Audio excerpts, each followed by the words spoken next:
Hey guys, how's it going? Michael Troy here, and today we're looking at Wetworks #1 by Whilce Portacio.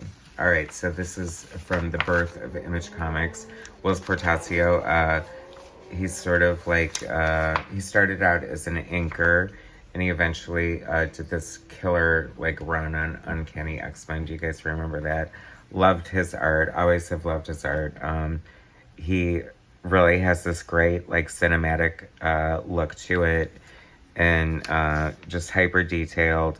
And honestly, like, I mean, you could probably lump him in with like people like Jim Lee, and he sort of has that image style, as you can see from this. But I mean, he's definitely an artist in his own right, and definitely just nails it. So I wish he did more. I mean, I've always noted like how great his use of shadow and like perspective is, and like I said, he's just a great storyteller and very cinematic.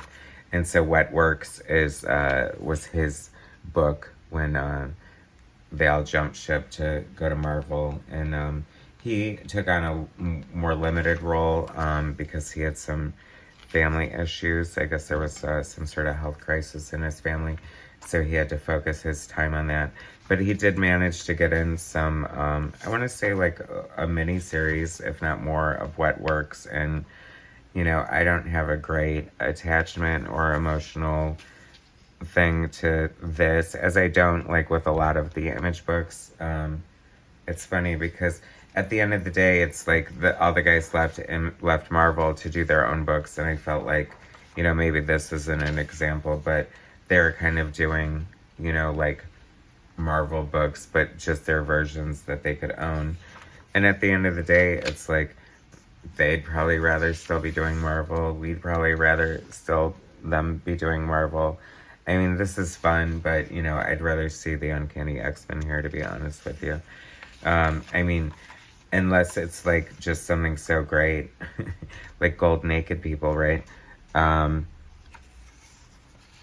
It's funny how hard it is for, you know, characters that aren't part of the big two, that aren't Superman or Wolverine or Batman or whatever, to gain popularity. So it's actually really cool. I'm glad that I haven't seen the cartoon, nor have I read the comic book, but I'm glad to see something like Invincible doing so well, since it's outside of, you know, a fairly new creation, all things considered. Anyway, so that was the first issue of Wetworks from Whilce Portacio. Did I say who Scott Williams inks? The amazing Scott Williams. So,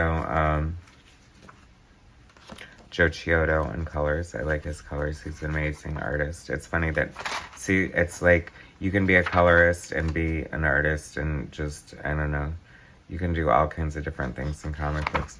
But anyway, so the reason I went back is because I wanted to see the ad for that Wildcats cartoon.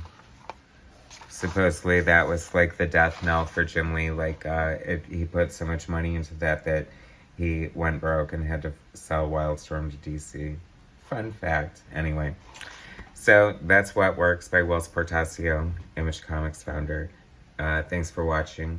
Please subscribe to my channel, hit like, share my content, and I'll bring you some more later. Thanks, guys.